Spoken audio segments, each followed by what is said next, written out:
소설, 이태석, 모든 것이 좋았습니다. 프롤로그 이찬원의 눈물. 어느 날 눈물이 터졌다.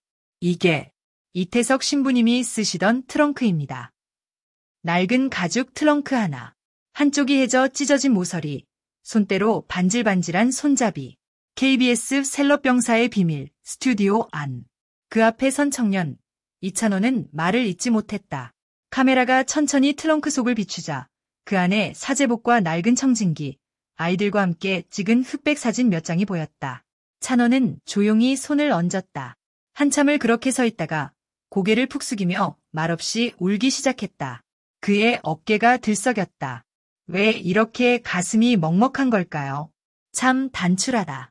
그런데도 다 담겨 있는 것 같아요. 그날 녹화는 잠시 멈춰야 했다. 아무도 말을 할 수 없었다. 트렁크 안에서 흘러나온 것은 짐이 아니라 한 사람의 인생이었다. 1장.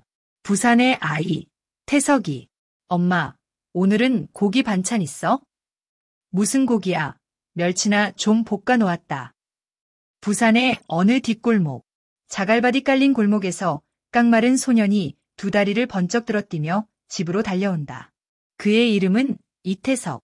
교복바지 무릎은 항상 헤어져 있었고 운동화 뒤축은 벌써 닳아져 나갔다. 하지만 그는 언제나 환하게 웃었다. 태석이는 참 눈이 반짝반짝하다. 공부도 잘하고 인사도 곱게 하고. 성당의 수녀님들은 늘 그렇게 말씀하셨다. 주일마다 빠짐없이 미사에 참석하고 손에 묵주를 들고 기도하던 태석이는 마음속으로 결심했다. 나중에 꼭 착한 어른이 돼야지. 아픈 사람 고쳐주는 사람. 2장. 의대생 태석. 얘가 인제대 의대에 붙었답니다. 어머니는 동네 시장을 돌며 자랑하셨다. 그때마다 태석은 얼굴이 빨개져서 숨고 싶었다. 그래도 속으로는 좋았다. 뿌듯했다. 의과대학. 사람의 생명을 다루는 공부는 생각보다 훨씬 어려웠다. 해부 실습 때 처음 메스를 잡던 날 그는 손이 바들바들 떨렸다. 사람을 살리는 손이 되어야 한다. 그는 그렇게 하루하루 버텼다. 하지만 점점 가슴 깊은 곳에서 이상한 갈망이 피어났다. 뭔가 부족했다. 단지 의술만으로는 채워지지 않는 무언가. 어느 날 성당에서 기도를 하던 중 문득 목소리가 들려왔다. 너는 나를 따르라. 3장. 신부의 길을 가다. 의대를 나왔는데 왜 사제가 되려고 하느냐? 주위 사람들은 다들 고개를 갸웃했다. 하지만 태석은 단호했다. 제 손으로 사람도 살리고 제 마음으로 그 영혼도 품고 싶습니다. 신학교에 입학한 그는 철저하게 낮아졌다. 다시 학생이 되어 다시 무릎 꿇고 기도하며 다시 나라는 자아를 벗었다.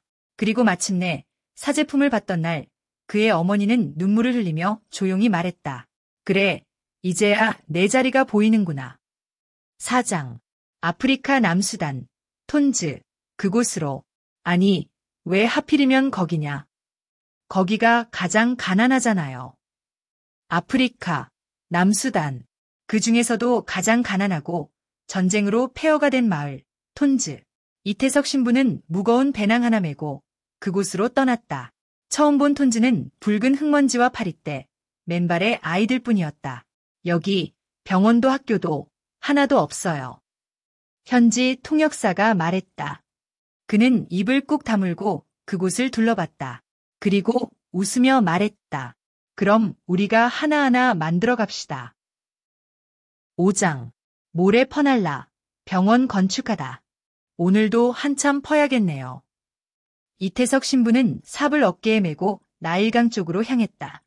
땡볕 아래 현지인들과 함께 모래를 푸고 바구니에 담았다. 누군가 물었다. 신부님, 이런 일은 저희가 하면 되는데요. 그는 웃으며 말했다.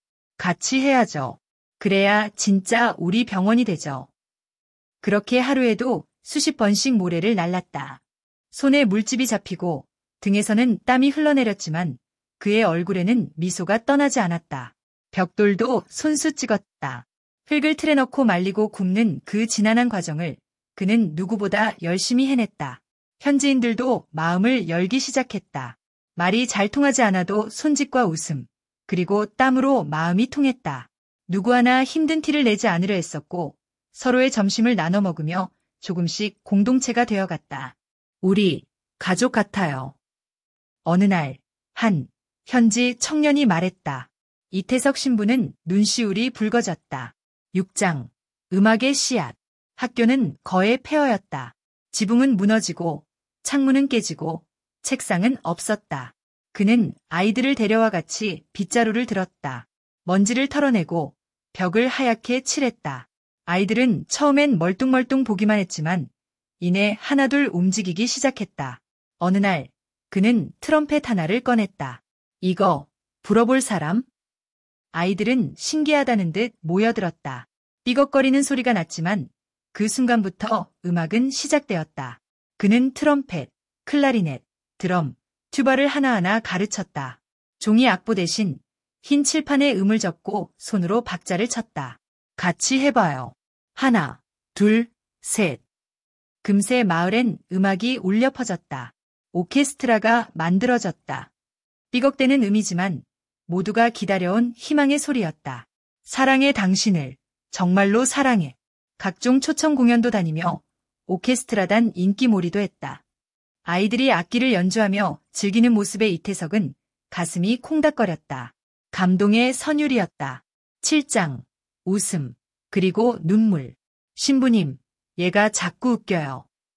한 아이가 배를 잡고 웃었다. 작은 장난에 모두 까르르 웃었고 그는 그 웃음을 보며 하루의 피로를 잊었다.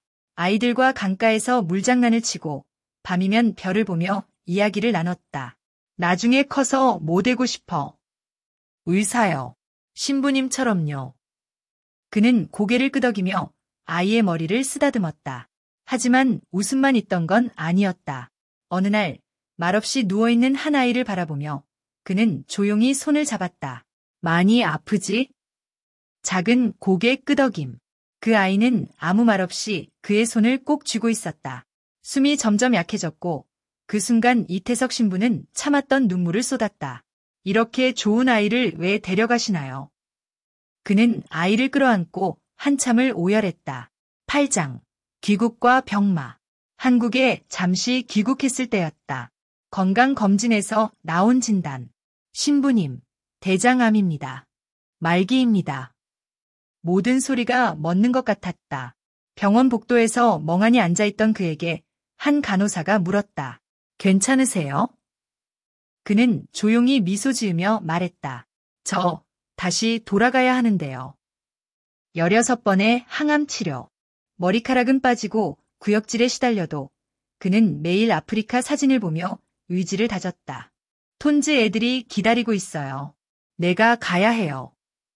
9장 마지막 여정. 병상에 누워 그는 작은 상자를 열었다. 그 안엔 사진 한 장, 또 한 장, 환하게 웃는 아이들, 모래 위를 달리는 아이들, 트럼펫을 부는 아이들. 그는 사진을 꼭 쥐고 오열했다. 얘들아, 보고 싶다. 마지막으로 남긴 말은 단순했다. 그러나 그 어떤 말보다 깊었다. 모든 것이 좋았습니다. 장례식 날 아프리카에서 날아온 아이들의 편지가 도착했다. 삐뚤빼뚤한 글씨, 크레파스로 그린 꽃과 태양. 신부님, 사랑해요. 하늘에서도 트럼펫 불어주세요. 남겨진 이들은 오랫동안 그를 기억했다. 그리고 그의 사랑을 이야기했다. 에필로그. 다시 이찬원. 셀럽병사의 비밀에서 이찬원은 끝내 눈물을 참지 못했다.